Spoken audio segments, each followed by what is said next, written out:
The story of Anna Frank's family is part of the fate of the Dutch Jewish community. They were a case on its own because Otto Frank had time to prepare the hideout, means to support his family, and people of his company willing to help while in hiding. Others were not in the same position because many did not have connections outside the Jewish community to be able to find a hiding place. Many people feared that they could not hold out for lack of means to support themselves for an extensive period because the duration of the war was unpredictable. When Anna's sister Margot was summoned to present herself to the authorities in July 1942, which meant deportation, Otto decided to go into hiding straight away because the reprisal for non-compliance was put the entire family in danger. They left the rumor that the family had fled to Switzerland, but when I met Anna in Bergen-Belsen, she told me what had really happened.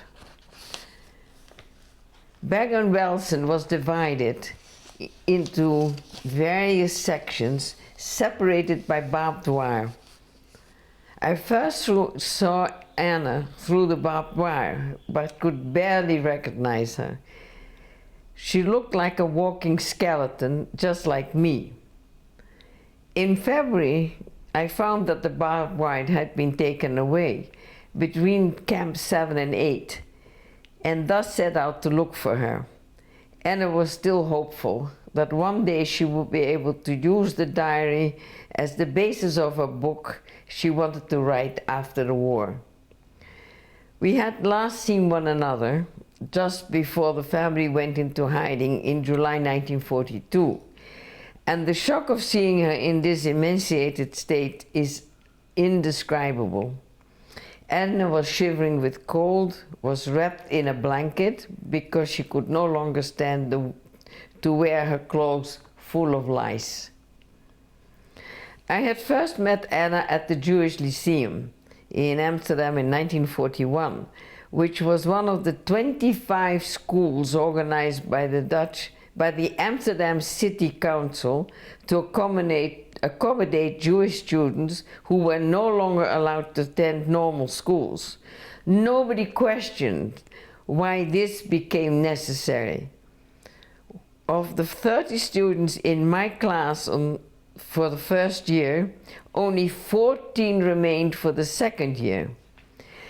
The Lyceum functioned until September 1943, when Holland was considered to be free of Jews. My almost 2 years at the Jewish Lyceum were memorable. Students and teachers kept on disappearing, and we were never quite sure whether people had been deported or if they had gone into hiding. On the first day of school, when amongst the other students I met Anna and found her just the same as all other girls. However, as time passed by, I realized that she was a very vivacious girl and gifted writer. We lived in different neighborhoods and did not have the same friends with whom we went back and forth to school. Until this day, I stay in touch with some of my classmates. Even though we were very young, we matured rapidly during the terrible circumstances under which we lived. It is very hard to cope with the memories of those who were deported to the extermination camps, and whenever I speak, I do so in their name as well. I was present at the birthday party in June 1942, when Anna first got her diary. She wrote in her diary that I gave her a brooch for that birthday. Anna would have become a gifted writer had she survived the war. She wrote the diary as an outlet for her feelings and there can be no doubt whatsoever that it is authentic.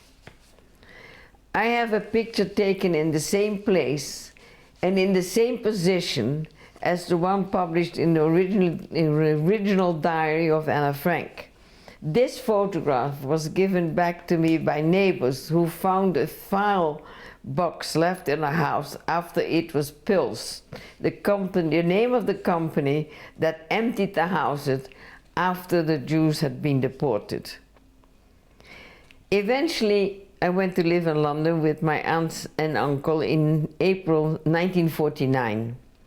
They were very good to me, but did not allow me to talk about anything that happened, as they thought that this would be the best way to forget, which was of course impossible. I sincerely believe that they could not cope with the loss of an entire family and did not want to discuss it.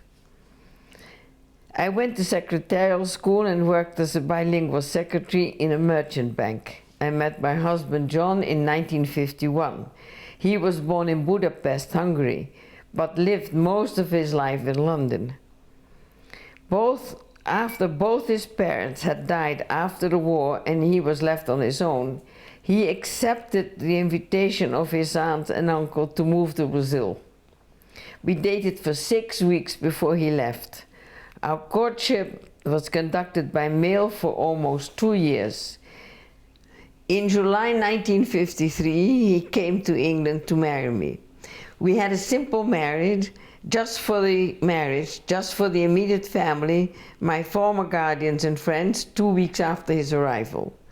We have lived most of our married life in São Paulo, Brazil, and have 3 children, now only 5 grandchildren, and 2 soon-to-be 3 great-grandchildren. Unfortunately, we lost one beloved grandson, Daniel, in an avalanche in Rogers Pass in February 2003. It must be on any survivor's mind that eventually the atrocious suffering caused by the Nazi regime might fade away in time and history. However, I do not doubt that the consequences of the Nazi insane persecution will continue to be felt by future generations, long after the last survivors have passed away. In my own family, my torment has affected each of our 3 children in a different manner. In 1940, there were approximately 140,000 Jews in Holland, of which 35,000 survived. Of the approximately 110,000 Jews deported, only 5,450 returned. The minority who helped the Jews showed a great deal of courage and merit gratitude for their acts. Some of these were caught and imprisoned, others were deported or shot. It does not suffice just to say never again. We must be aware of the social and economic circumstances that caused the Holocaust and how it became possible to manipulate the masses and successfully as Hitler was able to do. It is of utmost importance to become acutely aware of the signals before it is too late to take action, as the price of liberty is constant vigilance.